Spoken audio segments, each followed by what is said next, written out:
নদ নদীর পানি বৃদ্ধি পেয়ে উত্তর এবং মধ্যাঞ্চলের নিচু এলাকা প্লাবিত হয়েছে। সেই সঙ্গে শুরু হয়েছে নদী ভাঙন।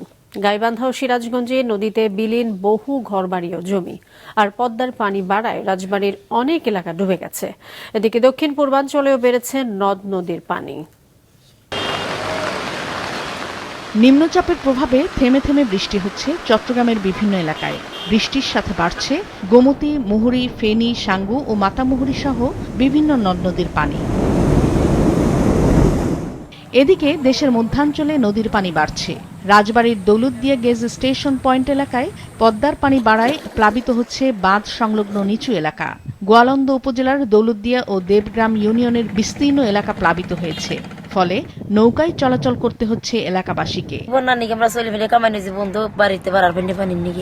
অবস্থা খুব খারাপ হবে, গরু বাছুর নিয়ে মনে করেন যে খাওয়া দাওয়া সবই কষ্ট। এদিকে গাইবান্ধায় যমুনা ও ব্রহ্মপুত্র নদেরও পানি বেড়েই চলছে। জেলার সুন্দরগঞ্জের তিস্তা, গাইবান্ধা, ফুলছড়ি ও সাঘাটা উপজেলার নদী তীরের অন্তত 12টি ইউনিয়নের বেশ কিছু পয়েন্টে বেড়েছে ভাঙন। এতে ফসলি জমি, ঘরবাড়ি ও একটি সরকারি প্রাথমিক বিদ্যালয় নদীতে বিলীন হয়েছে। ভাঙনের হুমকিতে রয়েছে আরও 5টি স্কুল। এই নদী আমরা এক ভিটে ভাঙে আবার আরেক ভিটের যা থাকি, আবার সে ভিটে ভাঙে আরেক ভিটের যা থাকি, এরকম করতে করতে আমরা ক্লান্ত হয়ে গেছি। বৃষ্টি আর উজানের ঢলে যমুনা নদীর পানি সিরাজগঞ্জে বেড়ে বিপদসীমার নিচে থাকলেও অব্যাহত রয়েছে ভাঙন। নতুন করে বিলীন হয়েছে সিরাজগঞ্জ সদর, কাজীপুর ও শাহজাদপুরে নদী তীরের অনেক ফসলি জমি, বাড়িঘর ও স্থাপনা।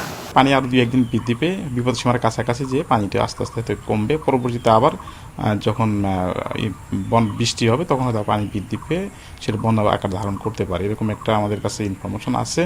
তবে এখন কোনো বন্যার সম্ভাবনা নেই। অন্যদিকে নিম্নচাপের প্রভাবে আগামী 2 থেকে 3 দিন রাজশাহী, ঢাকা, খুলনা, বরিশাল, চট্টগ্রাম ও সিলেট বিভাগের কোথাও কোথাও মাঝারি ধরনের ভারী থেকে অতি ভারী বৃষ্টি হতে পারে বলে জানিয়েছে আবহাওয়া অধিদপ্তর। বহাল রয়েছে চট্টগ্রাম, কক্সবাজার, মোংলা ও পায়রা সমুদ্র বন্দরে 3 নম্বর স্থানীয় সতর্ক সংকেত। নাদিয়া আফরিন, মাছরাঙা নিউজ ডেস্ক।